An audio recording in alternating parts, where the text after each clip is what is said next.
Hello, good afternoon, everyone. I'm speaking today for the seminar of RISE, and the topic is going to be feature selection. I will start the presentation with a few words about machine learning, because I assume that not everyone is researching within this domain. So what is machine learning? Machine learning is part of research on artificial intelligence, and it seeks to provide knowledge to a computer through data and observation and interaction with the world. And this acquired knowledge allows the computer to correctly generalize to new settings. And this is aborted by Vangjush. It's a professor from Canada, and I recommend you check it out, this profile. And then the other point is, why do we actually need machine learning at first hand? And there are 4 possible scenarios that I came across very recently. And the first one, it's when you have a significantly a big amount of data and can be generated beforehand or dynamically. When you are dealing with a problem where the analytical solution is too slow or invisible, and the human expertise is absent or unexplainable, and the solutions change over time and need to be adapted. So you may come to mind multiple scenarios that I've come across. Let's say if you are programming a game like Go, you have to generalize over strategies, and the strategies are changing over time. And if you want to program a segmentation task that can segment from a CT scan tumor cells, that requires expert knowledge and not necessarily explainable, so it's very subjective. And there are many other cases which are coming up continuously. So if you think of any other, please address me to that one. And the other breakthrough that came in machine learning is the deep learning. And the definition of the deep learning, it's a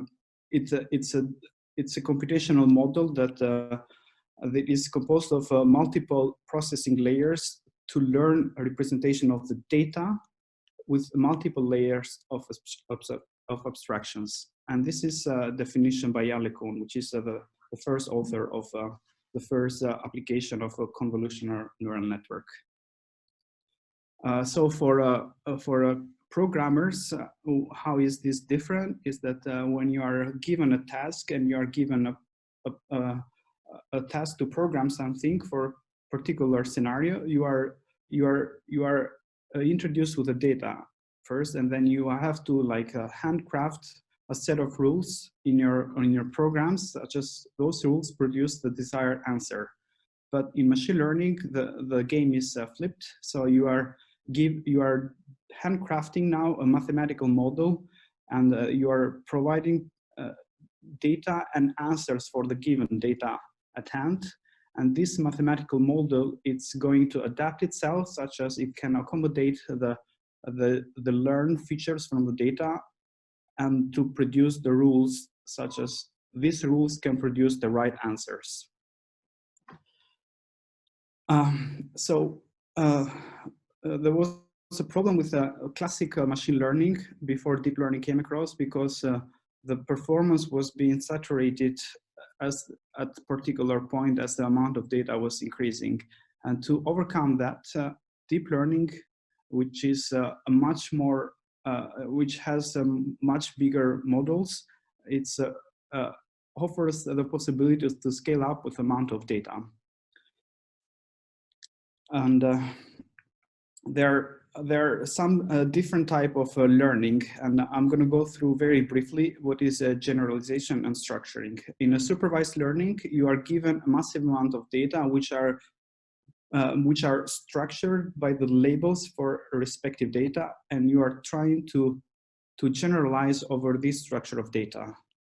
Whereas in unsupervised learning, you are given a massive amount of data, which you don't have any label for those particular data, but you're trying to learn some structure from those data.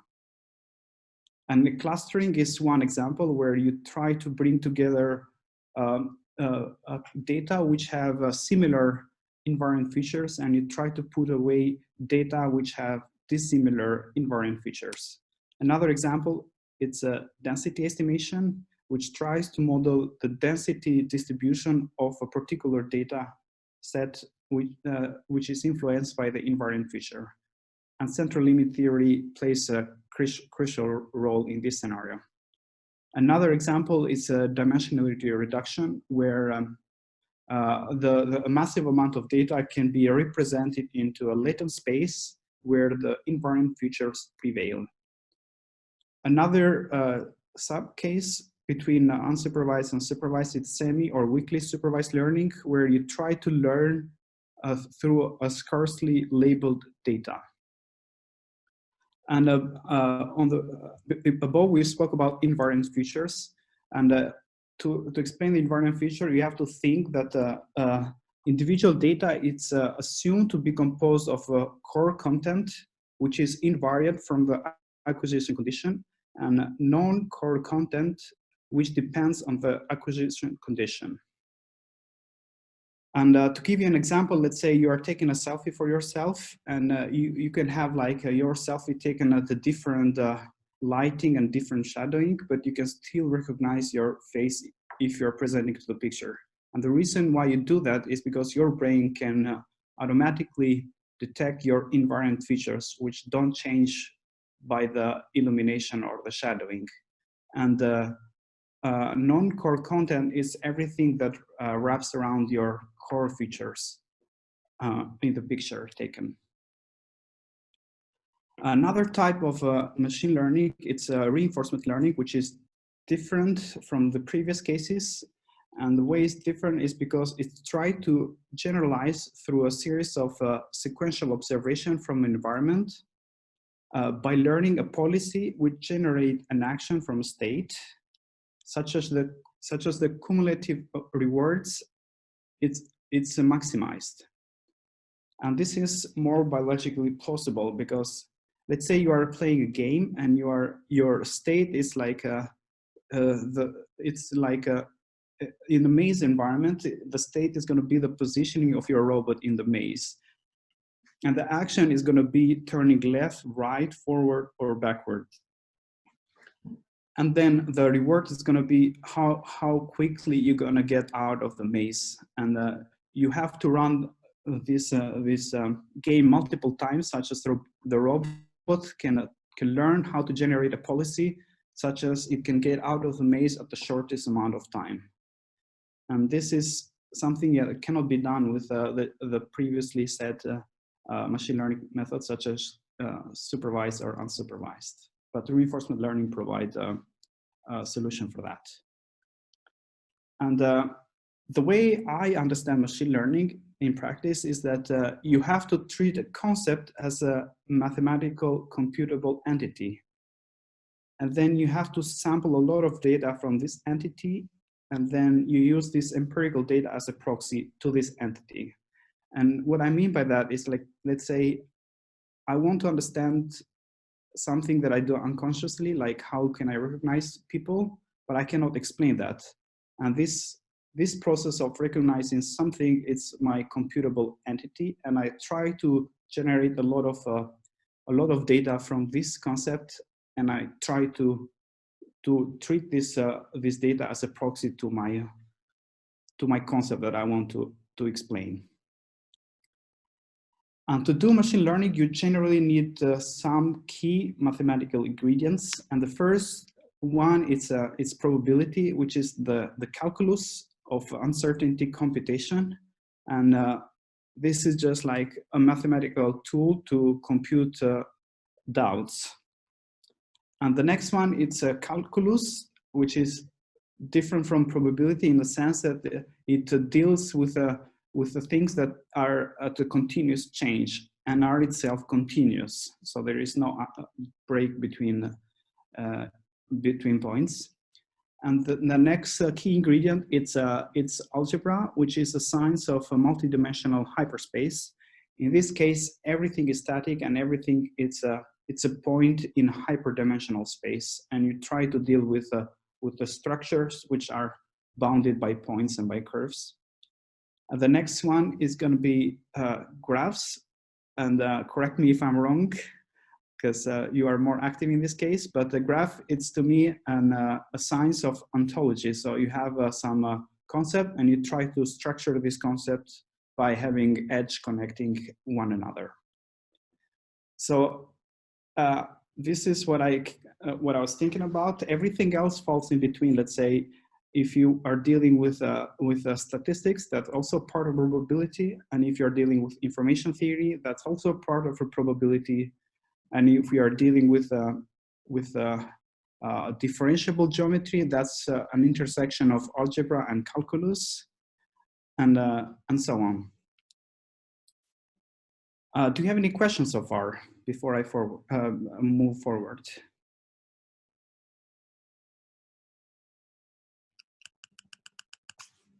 Can you hear me? Yeah. Yes. Okay, so you don't have any question because yes. Should I move forward, or if there is any question? I don't have any questions. No questions from my side. Okay, I'm going to move forward. So to do machine learning, having it's a bit different, because it's like suppose you are trying to ferment some wine, and even if you have a good fermentation problem, your wine is never going to be good enough unless your grape is very good. And that's the same for machine learning. It doesn't matter what kind of model you have, if it is the best, but if your data is not like unbiased and clean and properly taken care, you're not going to get good results. And for this, you need to have a feature selection. And one concrete example is like, if suppose you have a spring and a mass, and you have 3 different cameras to record the spring, and you have to figure out which camera is the best for recording such activity. And to do that, you have to have feature selection, because you cannot judge very easily just by looking at the videos. And why we need feature selection? There are multiple benefits. The one that I came across is that it can reduce overfitting. What is overfitting at first hand is that in machine learning, you can think of a task as a curve fitting. And in case you have not to learn too many features, you're just going to have a curve here, which has a very high variance. And then if you progress through training process, you try to fit your data like this, and you still don't go through all the points. But at some point, you try to go through all the points, and this is bad, even though it goes through all the points. And the reason it's bad is because you are fitting the noise, and the model that you are fitting can explain everything, but cannot predict anything new, because any new data that comes into the data set, the system will overreact, because it has overfitted. And with the feature selection, this could be mitigated at some scale. The other case that it could be helpful is when you're dealing with the curse of dimensionality. As I said before, you can think of data as points into the hyperspace, and this hyperspace can be manipulated in terms of its dimensionality. And suppose you have you have lost your dog, and your dog's the dog data set has 1 dimension, and here in this case it's pretty hard to find where your dog is. And if you unfold this in this hyperspace in 2-dimensional, the things become more clear, and it's easier to find your dog. But if you progress and you unfold more and more your data set, your hyperspace becomes sparse, so you're cursed. Even though you kind of increase your dimensionality, you're still hard for you to find your dog, as it was hard in the previous case, because you are dealing with the other problem of having a sparse data set. And feature selection can help with this case as well. The other helpful case will be when when you need to have a shorter training process.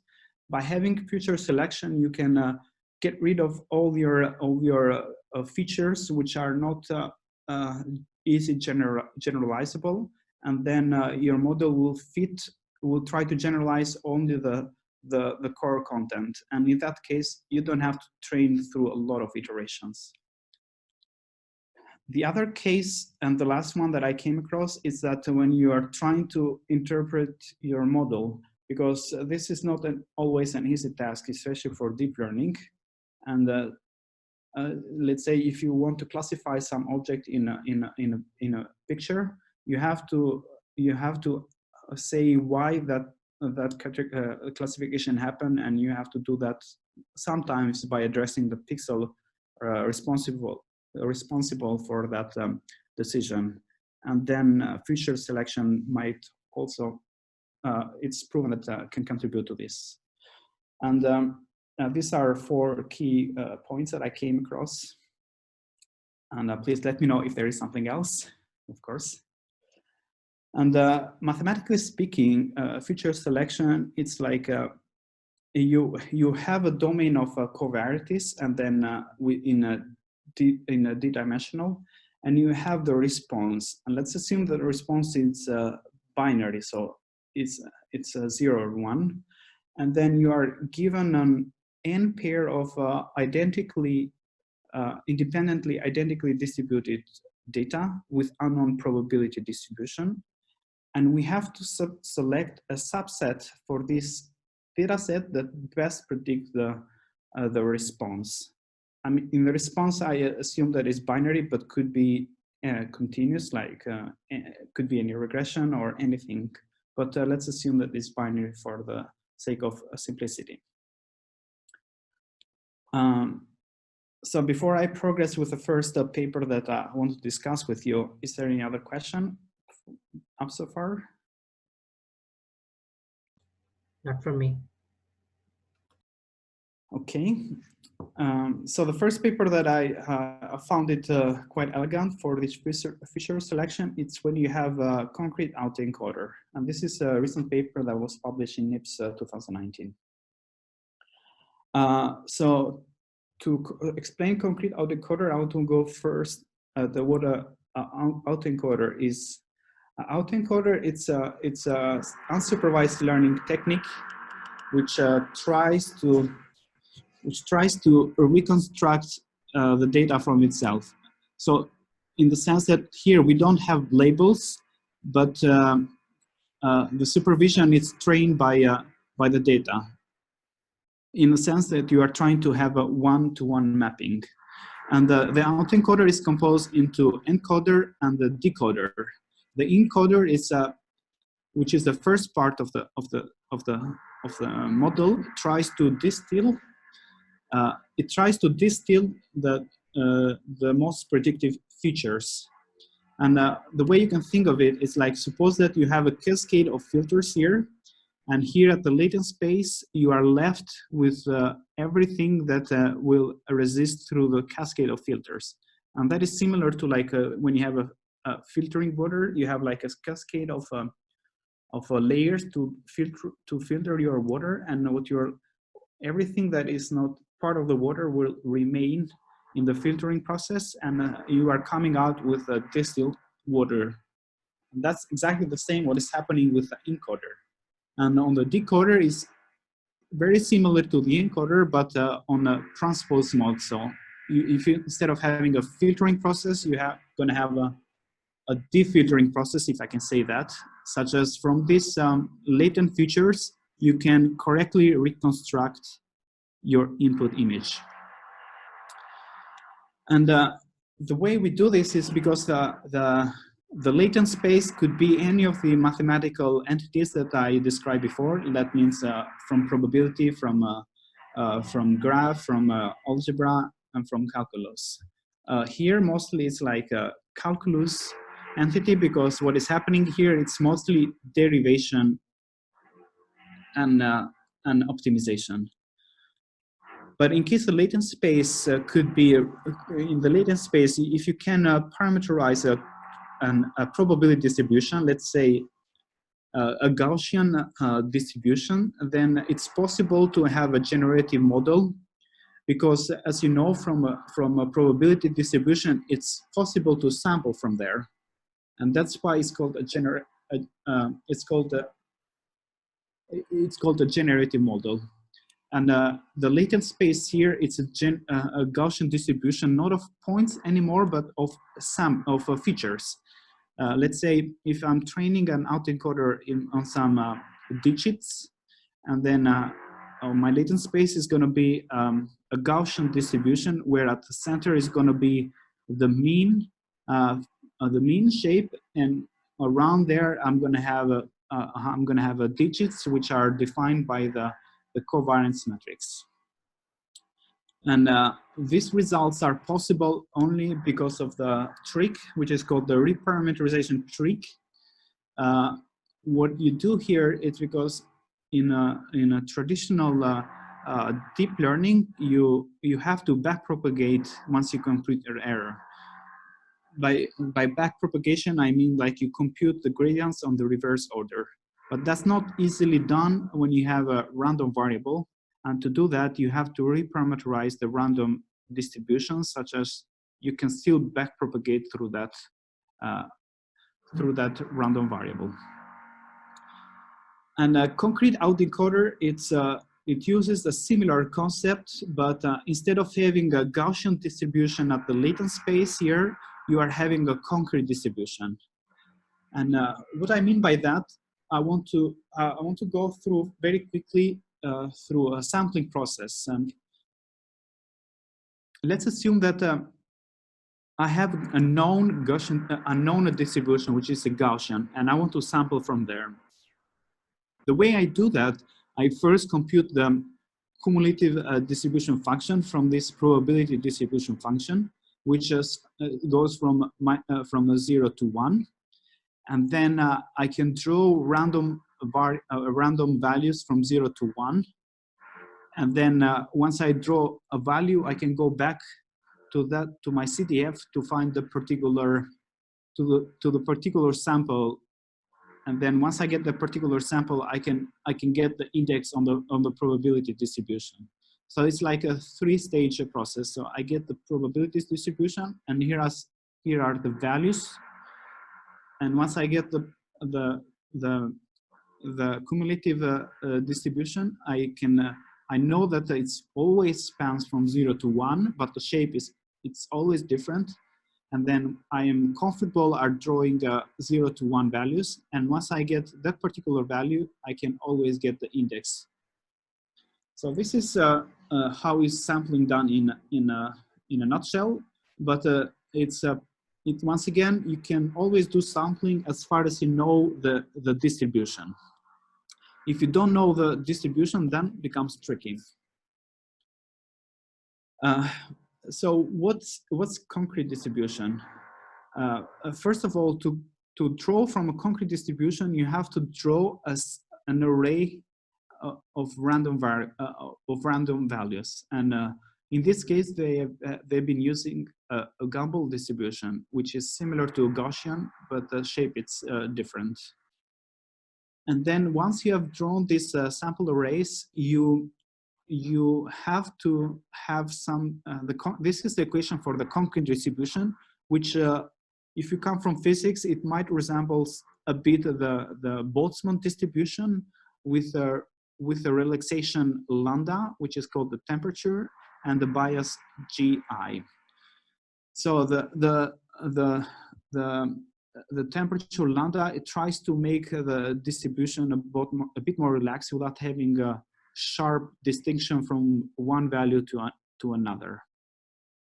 And the reason why you do that is because if you modulate the temperature lambda and it goes from some big value all the way to 0, and you end up with a one-hot encoding scheme for the index of MI. So the MI will be at the index I will be 1 with probability lambda I over the normalizing factor here. So if you take the limit of this equation here to with lambda going to 0, you're going to end up with this equation here. And the lambda goes to 0 because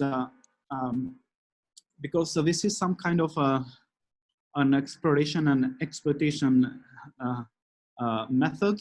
At the beginning, where lambda is very, very high, you have a very smooth distribution of your search space, and as your lambda continually decreases, and the decrease is done by this equation here, which is called the process of modulating the temperature throughout the training process. Your distribution becomes more and more rough, and until you end up having a distribution of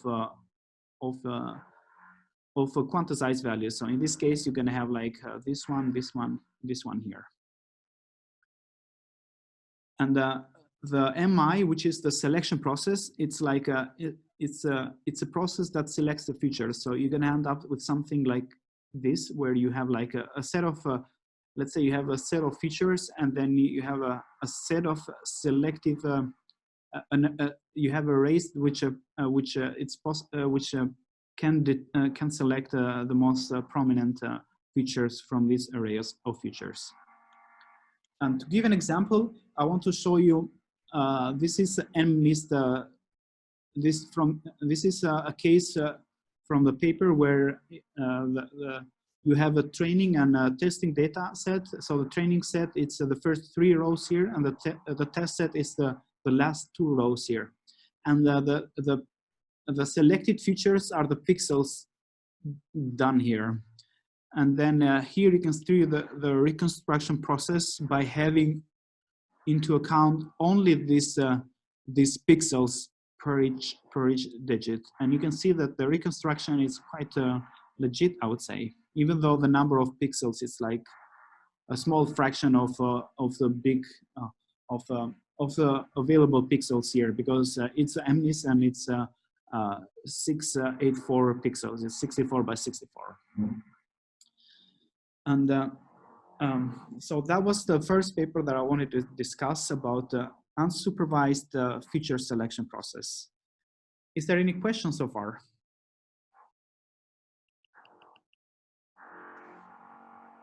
I don't know if anybody can hear me. Yeah. Yes.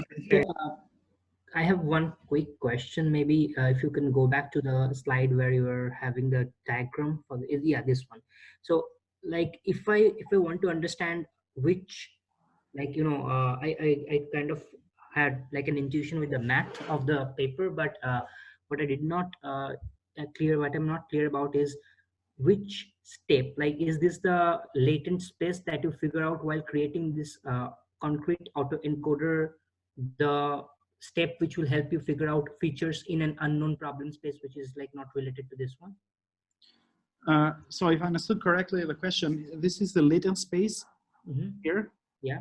And then here it's where you select key features from a dimensional data set.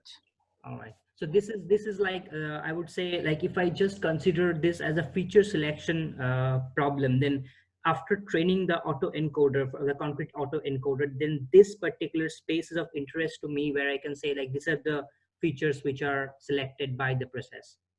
Yes. All right. Cool. So once you train the process, you can throw away your decoder, and then you can use this encoder to select the pixels which are more important for you, and then you can go into other tasks then. Okay. And if what do you think is the if I don't have a problem of like not images but something else, so in that case, is this let's say result from the paper, or is this paper like can it be replicated for such an instance? You mean time series? Yes. That's a good question, and I've been thinking of that, and I couldn't come up with like a scenario. But one possible way would be like having a sequence-to-sequence autoencoder, where the latent space now is not going to be as it is in a sequence-to-sequence, but a concrete selection layer. And then you select those part of a time series which best compress that particular time series. So you just you kind of like randomly sample throughout the time series by having a selector layer. Because I was like, this particular set of problems, like these papers with autoencoders, they are usually the works that I've seen are mostly like very good with images, or like having some like pixelated representation of something. But I have not really seen any work which is directly interpretable, like in a time series or any other kind of data set. So that's why I thought it might be a relevant question, since I knew probably you will not work with pixel data, but with time series and others. Yeah, that's true. I mean, so I think the novelty here is like that you can use a concrete distribution to select features. And they just came up with an example of images, which is well established, as you said. But to go for like a time series or graph nodes or any such thing, then you have to think a bit more differently how you construct the decoder and encoder. Yeah. All right, cool, thanks. Yep. If there is another question? Yeah, one more question by me. Yep. Regarding the previous slide that you just seen. No, the one that you were discussing before. One more? This one. No, but the concrete distribution slide, the last bullet. Okay. Okay. Okay, so I wanted to ask, you've mentioned that you can choose, let's say, the latent space, whether you want it to follow a concrete distribution or a Gaussian distribution, if I understood correctly. Yes. Okay, so this choice, how do you normally make it, in a sense? Like, do you do, let's say, in the beginning, statistical testing in your features? Because different features follow different distributions, could be, or no distribution at all. Or do you judge the distribution by the result? In a sense, you try, let's say, a concrete autoencoder versus a different autoencoder, and you see, let's say, how it goes. How do you normally make the choice for the selection layer? Yeah, that's another good question. And the answer that I think is that it's based on the task at hand. Let's say if you are trying to devise so the Gaussian distribution, it's a common choice, because when you have a massive amount of data and you know by the central limit theory that the features will have a normal distribution. And then that's why you use Gaussian distribution in variational autoencoder.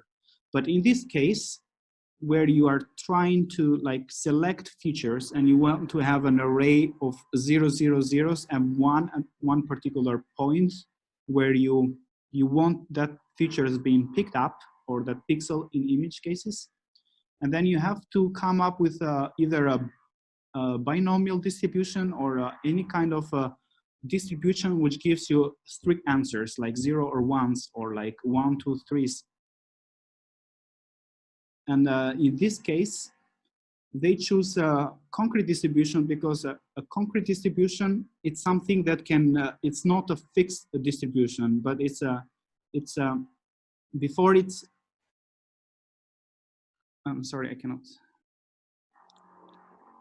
Before you end up with some decisions, before you even end up with some decisions, the concrete distribution can change its shape and can have like a smooth or a rough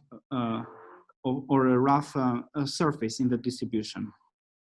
And at the very end, when your features need to be selected, the concrete distribution has to have a rough space. If I can draw something, can you let me draw something, because maybe that will become a bit clearer.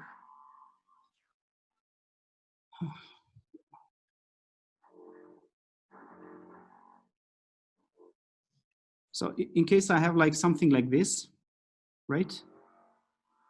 And then I want to have something like this.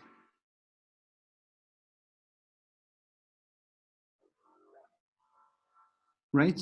So if I start with my concrete distribution, I'm explaining why they need a concrete distribution in this case. Because at the very beginning, when you start to train your encoder, you don't know what is the best combination of features. So you have to have an exploration stage. And that's why you keep the temperature very high, such as your distribution is quite smooth in terms of pixels that are going to be selected. And once you keep on training, you keep on decreasing the autoencoder, and the temperature of you keep on decreasing the temperature of your concrete distribution, and then it becomes rougher and rougher. And then as it becomes rough at the temperature down to 0, then you end up with something like this, where you get like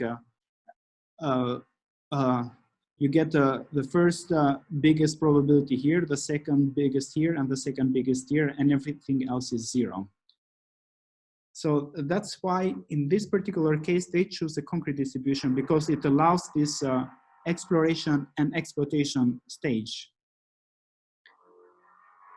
And so I don't know, I hope that answered your question. So you have to choose the distribution based on your task at hand by having some intuitive explanation. There is no statistical test that can provide that answer to you. Yeah, in my answer, thanks.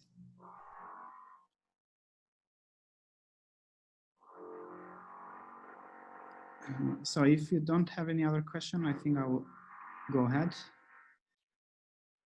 I hope this noise is not annoying you guys. No, it's okay. We can hear it, but at least not annoying. Yeah, I was wondering what's that in the background.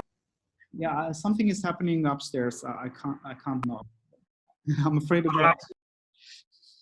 So I will proceed with the other paper, which is variational information maximization for feature selection. And this is another paper that came out from NIPS. And before I start to explain that, I want to make everyone familiar with entropy.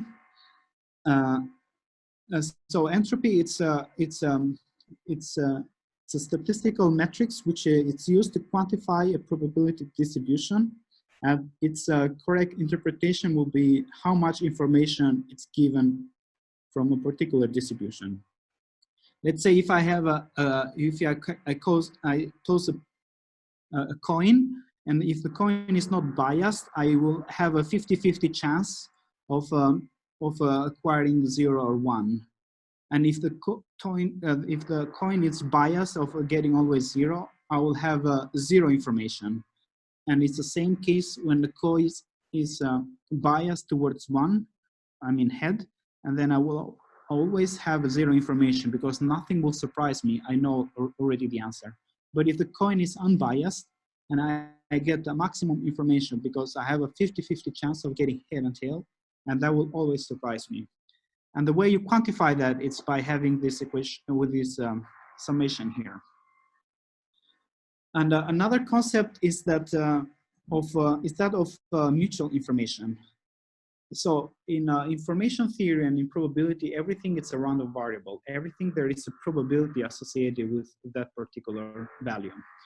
And then if you have two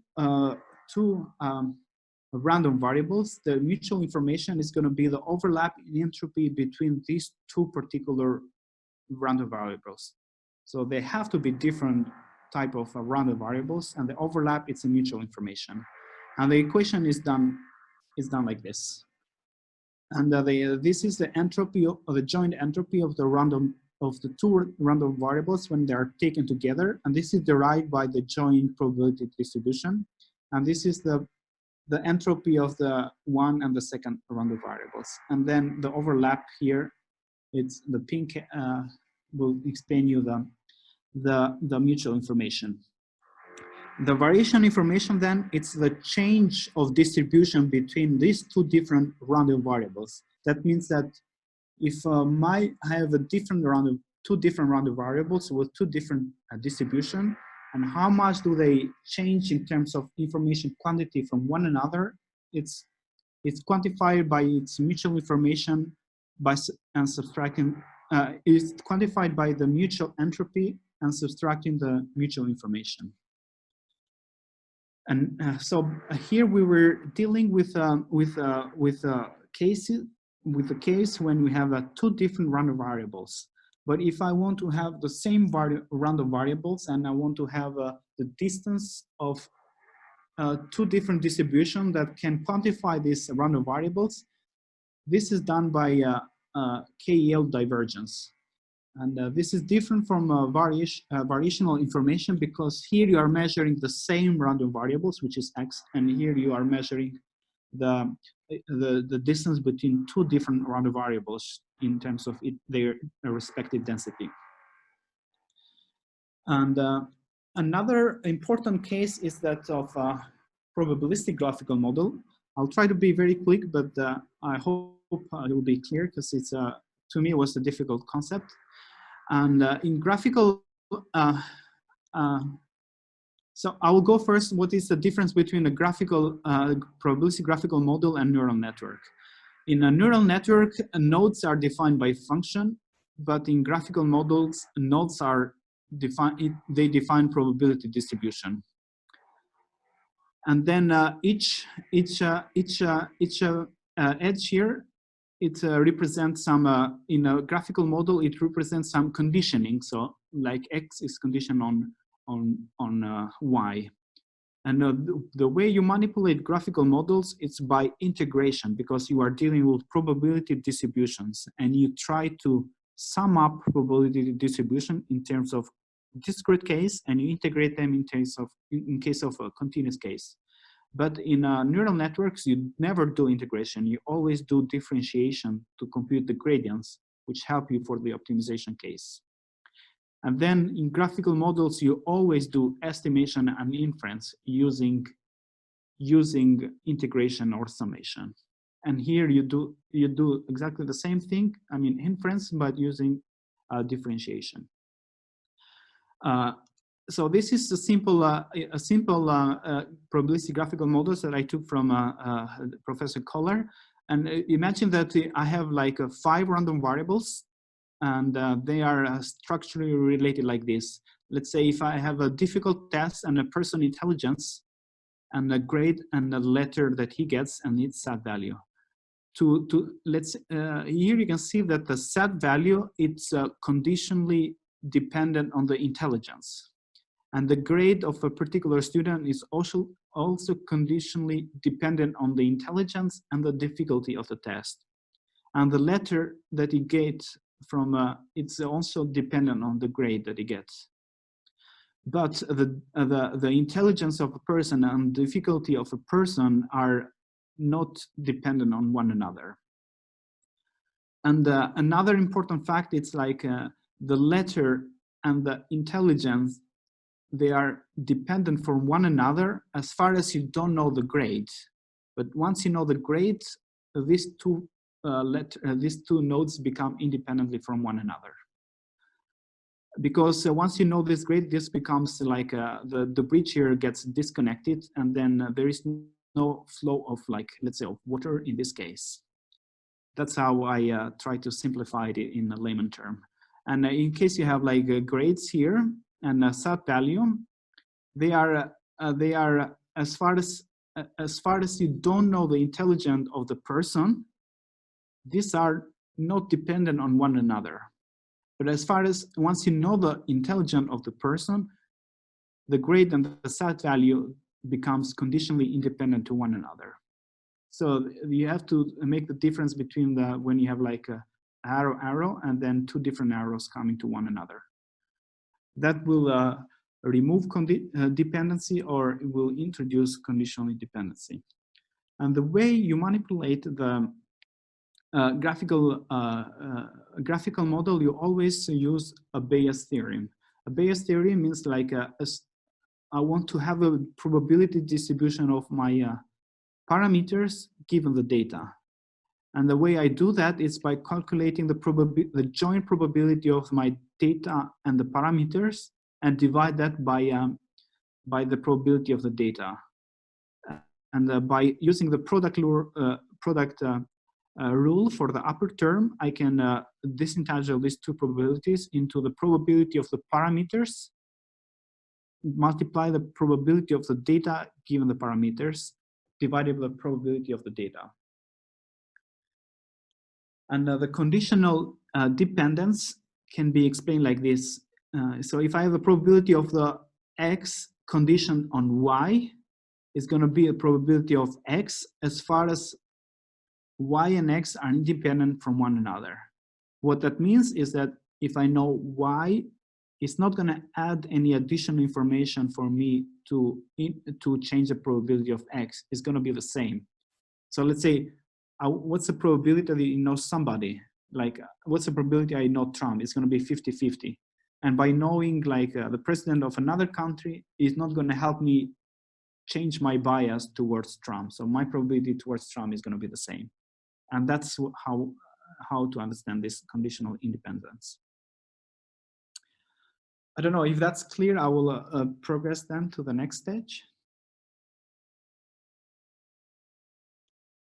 So how you do feature selection in terms of mutual information, you try to find a subset of features that maximizes the mutual information between the response, which is the label of the data, and the data set that you are trying to reduce in terms of feature size. And the way you do that, it's to do this directly, this optimization is NP hard. And what you do that into a forward stage. What that means is that you start with a small data set. I mean, we try to find the first feature and you add that into the set. And then you progress and you get another feature and then you add that into the set. So here is a set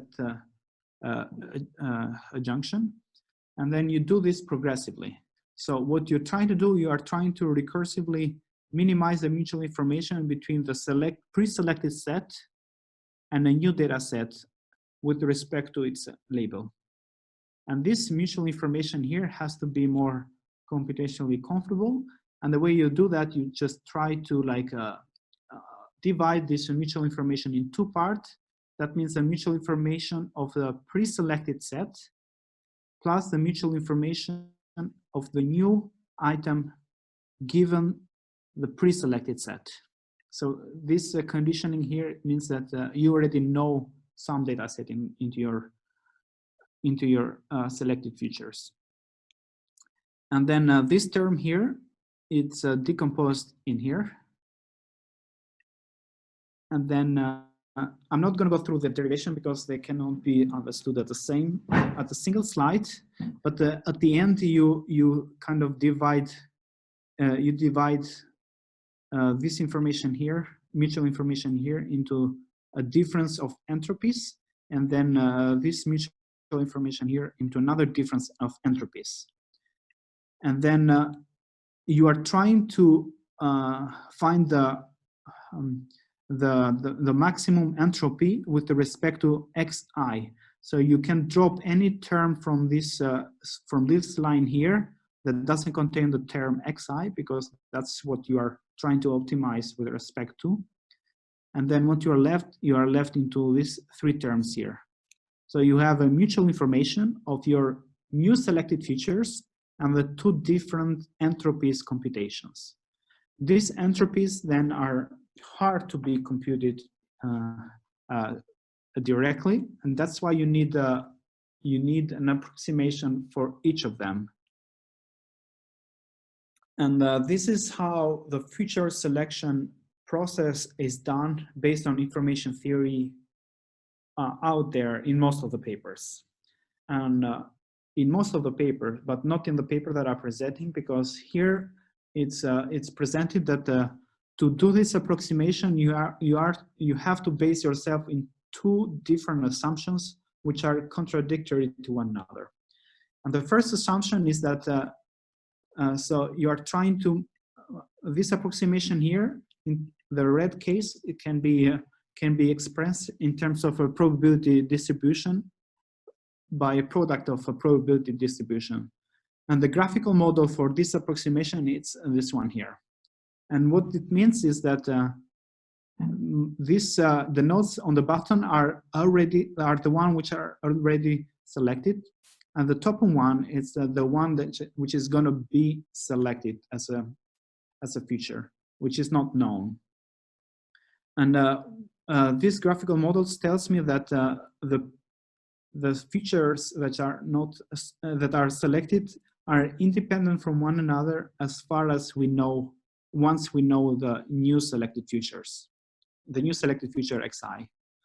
And the other assumption, which is on for this approximation, means that features that are already selected are not conditionally independent just on the new features to be selected, but they are conditionally independent also on the label of the data, because we're dealing with a supervised case.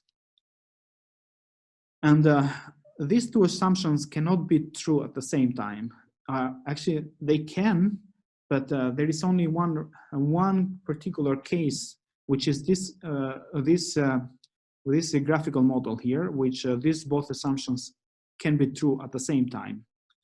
But there is a problem with this case when these both assumptions are true. It's because the mutual information between the xi and the label here in this graphical model, it's bigger than the mutual information of the already selected features and the y. And this is contradictory with the whole optimization process, because that means that the new selected features should have been selected all the way at the beginning, the first case. And that's why this structure cannot be part of this selection process, because the first feature is not always selected to first if you use this assumption. And so the conclusion is that the assumption that to do the feature selection with information maximization, it's not so easy. And a way around that is by approximating the mutual information between the data and the label, by having a lower bound for that mutual information. And by having a lower bound, you can guarantee that as far as you can maximize this lower bound, you are also maximizing your mutual information. So it's like you are having an analytical expression which is theoretically proven to be a lower bound, and then if it is easier to manipulate that lower bound, then you can have more computationally tractable models to run through the process. That is similar to like most other theoretical lower bounds that you find quite often in a probability estimation, such as a Kramer-Rao lower bound. You can check it out if you have the time as well. And now what we are doing here, instead of maximizing the mutual information of the data set, you are trying to maximize the lower bound. And then since the lower bound is a lower bound and not like an equality, you can always flip the x with y, and the lower bound will still be consistent. So the entropy of x of the data will be the entropy of the labels, and the probability of x is given y is going to be probability of y given x. And this boundary is still consistent because it's still a lower bound. But if you remember that I was explaining that in graphical models, probabilistic graphical models, you have to do integration. And the integration is not always possible when the dimensionality of the data is very high, because you have to do a lot of different numerical integration, and that requires a lot of time. And a way around that is by doing sampling. But the trick here is that the sampling is not possible again, because you don't know the distribution of the data and the labels. But the lower bound that is computed here, it stays a lower bound for any probability q that doesn't have to be the same as the probability of true doesn't have to be the same as the true probability of the data and the labels. But the lower bound is consistent as far as the probability q, it's something that can be normalized and can be easily to sample from.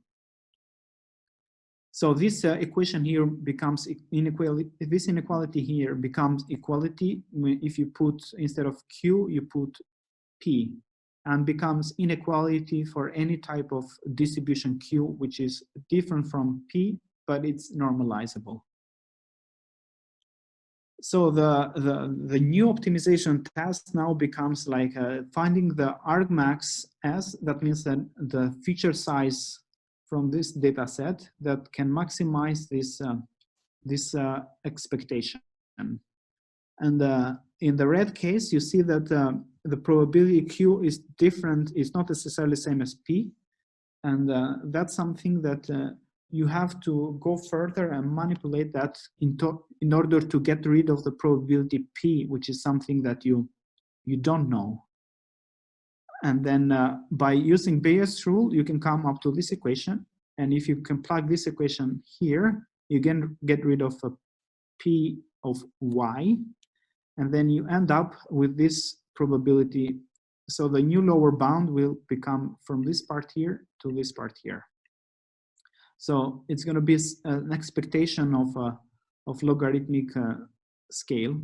And this is the lower bound, the new lower bound, where Q, it's a probability of our choice, which you can draw from comfortably, and then it's normalized. So to give you an example, it's like I'm trying to sample, let's say you are in a classroom and you want to choose a particular person at random. And so what you do, you just throw a dice to draw a person randomly from the room. And you don't know the probability of the people standing in the room, if they're, let's say, but you can know the probability of dice. So you can, with the help of a known probability, you can sample through a pool of data with unknown probability. And if you do that sufficiently enough, your data set samples are still consistent as far as the samples where you're sampling from come from normalizable distribution. And then if you go back to the slides now, if you get the lower bound on the other side, you have the true mutual information and its lower bound. And your task now is to, instead of maximizing the lower bound, you can try to minimize this difference. And this difference is, it's minimizable by maximizing, by minimizing the KL divergence between the true probability of my distribution and the probability of my choice for the distribution of the labels given the data set. So this is the final final equation for doing the optimization process. And the new graphical model that explains me the probability distribution of a choice for the data given the labels is this structure here.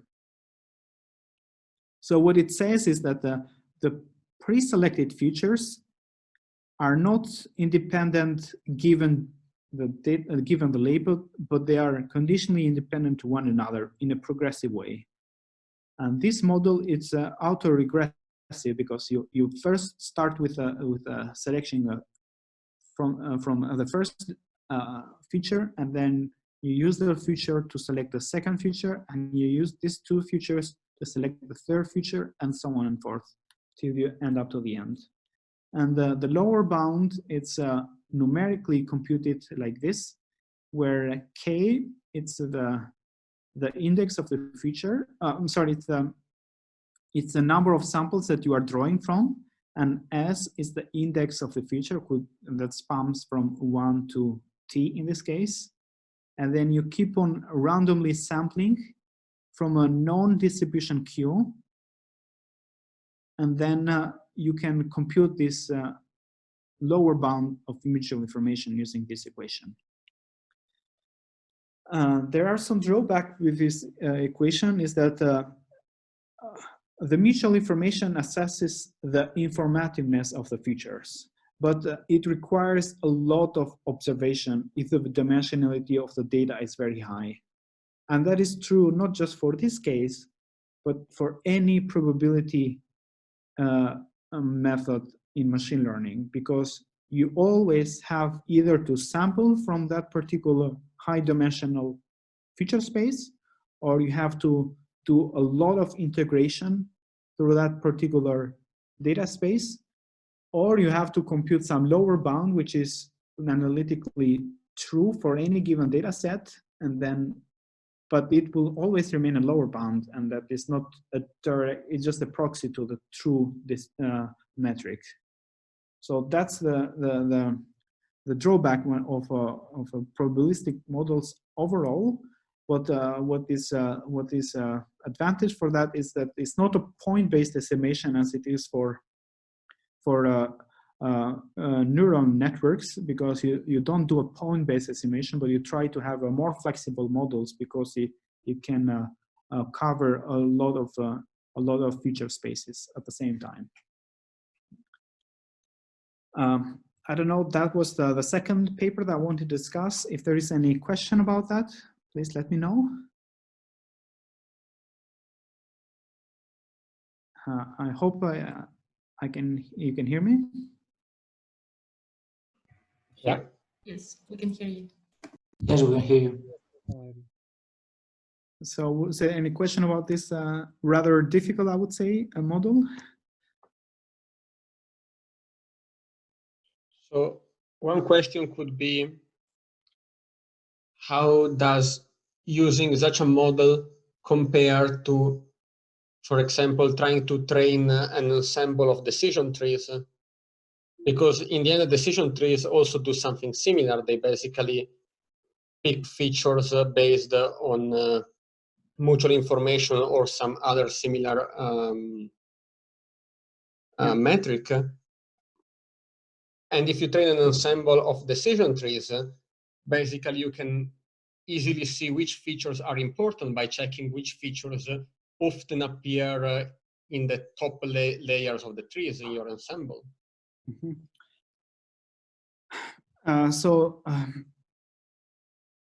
Yeah, that's a good question. But the problem with decision trees is similar to probabilistic graphical models, is because they are, if you want to have a good approximation, you have to have a big forest of trees that approximate that.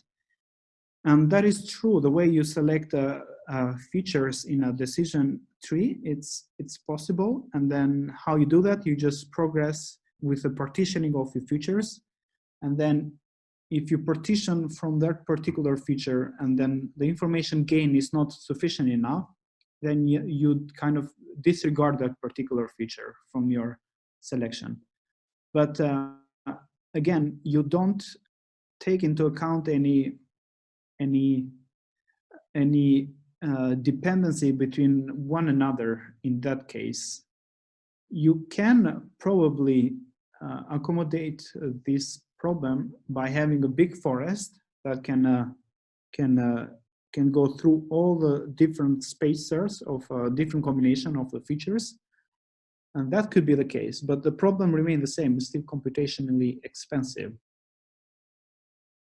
So to sum up, I think that with this model, it's probably better to take into account the interdependencies between the features, and in a random forest, you kind of like partition your given data into features, not so much into taking into account the dependencies, but you just try to see how much information you gain by that partitioning, how much you reduce the entropy from one another.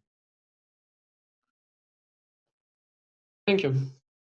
I don't know if that makes sense, but it makes absolute sense. Okay. Any other question?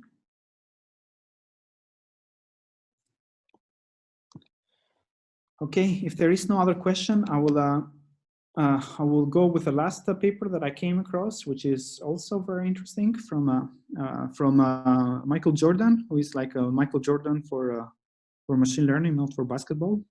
And he tries to use kernel feature selection via conditional covariance minimization. Sorry. And once again, feature selection, if you look at from the perspective of prediction, let's say you have a class of function that maps a data set to a decision, and then the loss, it's like the minimum square, minimum square error between the feature labels and the predictions. And you have a prediction error over the set of functions, which is computable as the expectation of the loss function, over the loss functions. So here you have like a set of functions, and you have the expectation, and here is the loss between the prediction and the label.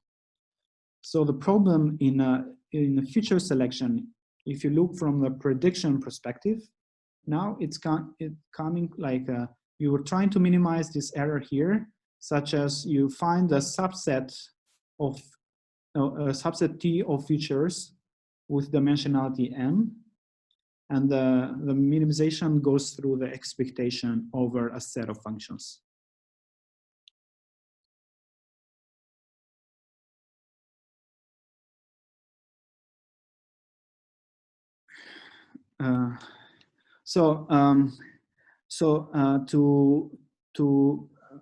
To go through quickly, I want to suggest that correlation is different from association. In this case, that you have this is a data which are very associated to one another, and here you have like correlated data.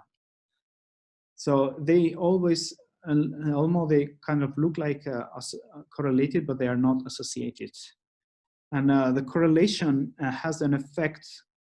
It's an important term because it has an effect on the noise. So the more noise you have, the less correlated the data becomes, and the more samples you have, the more correlated the data becomes. The way you compute correlation, it's by normalizing the covariance over its respective variance. And by covariance, I mean how much data covary together.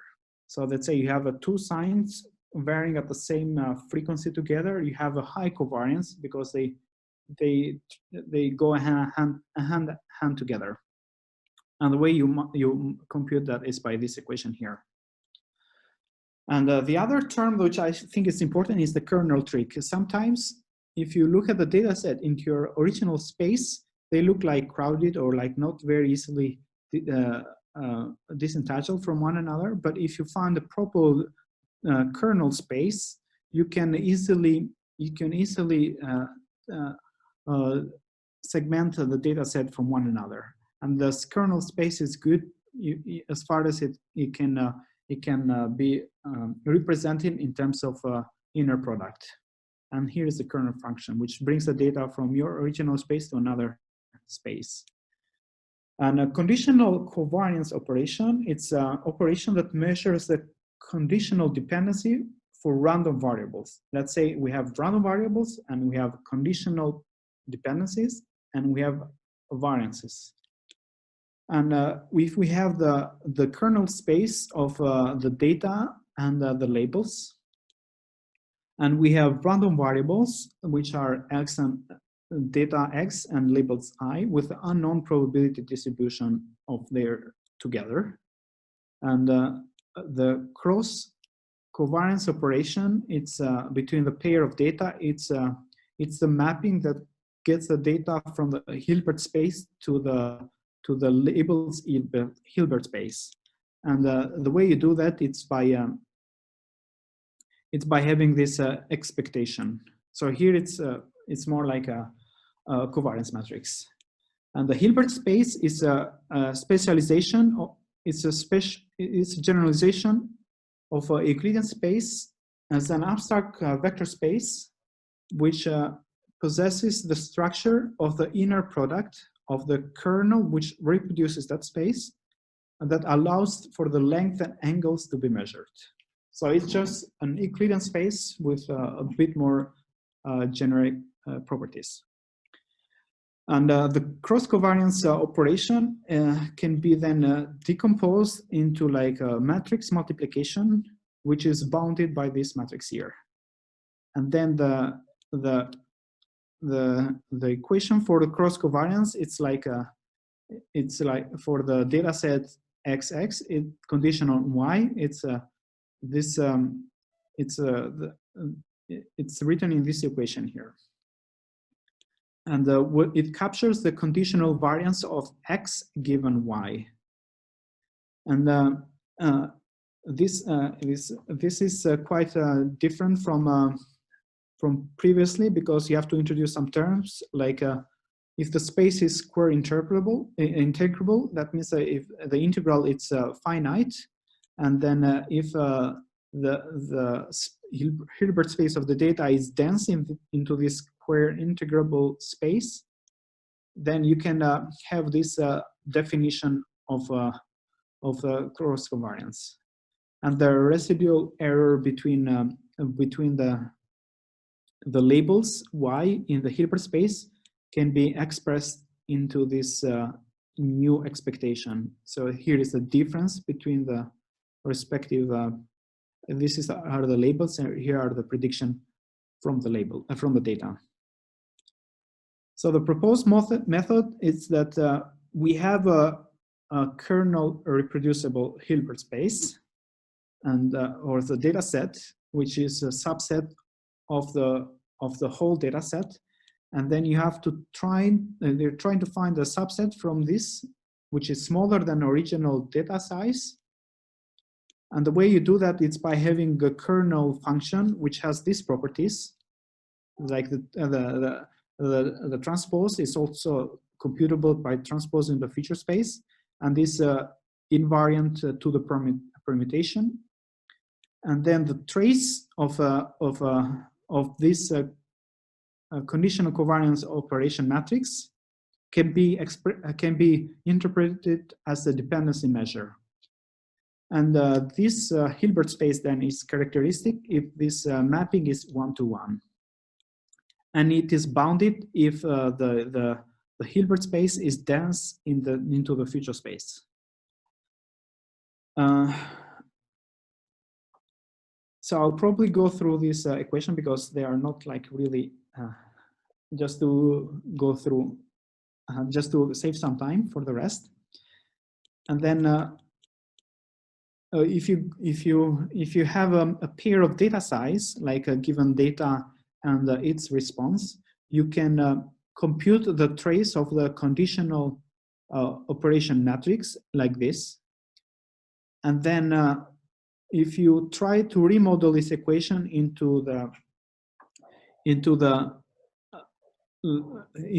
you try to remodel this equation by centralizing the kernel matrix, which reproduces the space, and the centralization is done like this, you can end up without the loss of generality into this simple equation here, where here you have the data, and here you have the centralized kernel matrix for the data set selected, and here you have the identity matrix. And then your objective function here becomes like this one here. So you're trying to minimize this trace here, where the data set is n-dimensional. So I went through the theory because that was okay to have it there, but I didn't think it was possible to go through because we're running a bit out of time. But at the very end, we end up with this objective function, where in case of a binary classification, your domain restriction is to 0 and 1. And then this problem is very hard to be solved computationally. You try to relax that by instead of having the space into 0 and 1, you try to make that continuous from 0 to 1. And here the vector here it's a Hadamard product. So this is one way to like relax the features, the optimization procedure. Another way will be to get this inequality into the objective function. Another way will be to remove the matrix inversion, because as you know, if the dimensionality of the data is very high, the inversion might be bad condition and it's not possible to compute it. And another way would be to this is the kernel matrix, and if you can approximate that that kernel operation, it's good, because that is not always possible if your dimensionality is big, because that would require a lot of inner products. So that was all I wanted to discuss, and then I would like to thank racefox, Rice, and KTH for making it possible. If you have any question for the last discussion, for the last paper, please let me know. I will try to answer that. I have one question about the optimization. Can you go back to the optimization part? Yeah, that one, no, the previous one. Okay. I don't understand the last constraint when you sort of transpose an identity matrix and you multiply it by W. I don't get the sense of that. Like the where I transpose the W.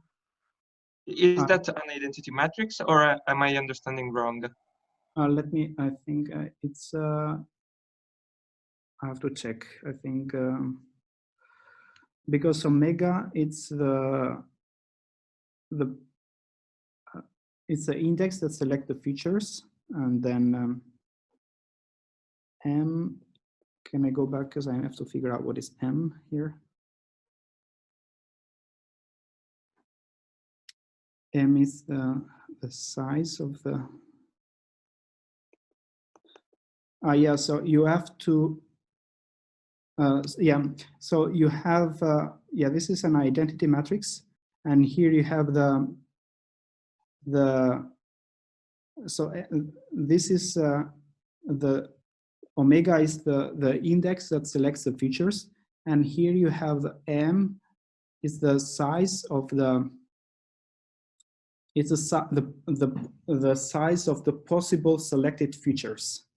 So if you multiply this by this, you're going to end up with having a single value, because maybe it is a unitary vector instead of identity matrix. So. Could be, but so if because if you multiply, it makes a sum basically. Mm-hmm. But so M is the possible selection of features, the space that allows that, and then omega is tells you to select or not to select that particular feature, and then if you multiply this vector with this identity matrix, then you're gonna end up, I think the trace should be smaller than that. Let me check once more. No, it should have, so it should be probably, because the idea is that if you multiply the identity matrix by a vector, you just obtain the vector. Yeah. So, yeah. So it's, I mean, I think because we want the output to be a scalar, and our omega is a vector n times 1, then I think it must be that the I transpose is 1 times n, which means that I is an n times 1 vector itself. So it's probably yeah, a vector of all ones. it's a unitary vector. That was my guess as well. Yeah, it could be. Yeah, it could be. Makes sense now, because it's just the inner product that you multiply element by element and you sum it up. Basically, that condition is don't pick more than m features. Yeah. Okay, thanks. You're welcome. Yep. I don't know if there is another question. So I have a question, but it's not specific to this last technique. Is more generic on these approaches to feature selection. So being a very, very, very lazy data scientist, I could say, if I were such a person, I could say, I'm seeing these techniques and I'm seeing a lot of extra computation to do to apply them. And I'm wondering, I already have a neural network or something similar, that some deep learning technique that takes my original features, then broadens them to include some more computed features just in case, and then through multiple layers of deep learning, trims down these until we get to my two labels or to my regression output or to whatever I want. So why we need this, you think? Yeah, so what would you say to someone that tells you my neural network already does a feature selection internally? It does a feature augmentation and then feature selection already internally. And I can choose how much feature augmentation and how much feature selection by choosing how much I widen my layers or I narrow them in the various stages of the neural network. So why do I need to run something additionally before this or in parallel to this as a regularization? Why do I need to run these extra feature selection systems? Yes, that's true what you say. So I would suggest if you get a good accuracy on testing set without the feature selection, you probably don't have to go through this process at all. But if your model at hand cannot perform very good for the given data set, then you need this, because your neural network, it's very specific to a given task, but by having a feature selection, it can select, it can provide you the features which can help you out if they are more generic in terms of predictability. I mean, that's the whole point, because I mean, you don't need this, in my opinion, the feature selection if you get a good testing accuracy. But if you cannot provide that, then I think you definitely have to go through this process. Okay, and as a quick follow-up, do you know if these kind of feature selection techniques, is it that I should run them before my neural network or in parallel to my neural network as some kind of additional loss function that constrains my neural network? Or I mean, I guess it depends on which technique, but do you think these techniques are mostly I run them before, or are they mostly something that I can plug in parallel to my neural network? So if I think, for example, about the first approach, I can very easily think, okay, first I have an encoder, and then behind the encoder, I plug the decoder that allows me to select features. And also as a second output, I plug my prediction task. And basically then I wait to gather these two losses to get my final result. So is it more like this, or is it more like I run it before as input for my neural network? Yeah, so that's the puzzle always. But if you're using very deep neural networks, which are very sensitive to initialization, by having a feature selection first, let's say with a concrete autoencoder, you kind of like automatically initialize your big network before you even start to train it. And then once you have trained the encoder and you start to use the encoder for your downstream task, then you have to see in my case, and most of the paper that I've seen, you train them jointly, but you train the encoder first, and then you start to train them jointly, the encoder and your downstream task. That will provide a better embedding, because the gradients that come all the way down to the first layers are more pronounced, because the further down you go to the first layers, the less gradients you are left with. But if that's not the case, you have to check it out if you can get better accuracy if you start to train the feature selection first, and then you try to train your downstream as a follow-up. But in most of the cases and most of the paper I read, they start jointly. They start to train the encoder first, and then they attach the other a network structure, and they continue to train it together.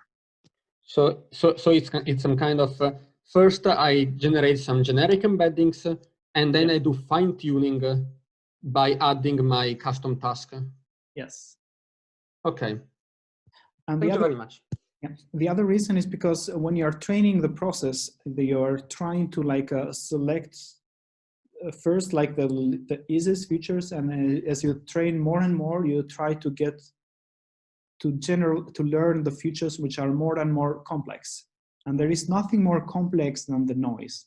But before you reach the noise, you are learning many other things at the beginning. So it's hard to say where to stop and how to guide your training process, right?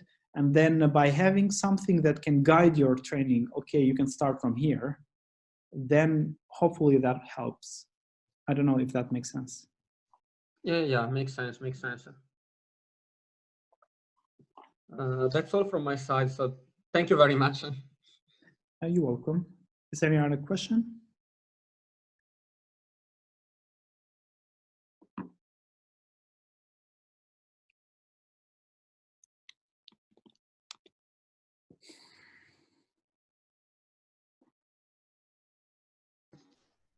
So if there are no more questions, then I would like to thank you again, Vangjush, for his presentation. Very, very interesting, and also some very interesting visualization that I really, really like to understand the topic. And also I think it's a topic that is really useful for many of us in different areas. So thank you very much. You're welcome. My pleasure. Thank you, Vani. I hope I included everyone here. I cannot see Greek here, to be honest, but I hope it's written in a Latin language. It's on the left, down, very down. I guess Arabic is not there. Yeah, I can see it if I stole with Greek, please. Yes, it's enough. Okay. Okay, guys, thanks a lot for your time. I hope you'll Thank you, Vangjush. Bye. Thank you very much.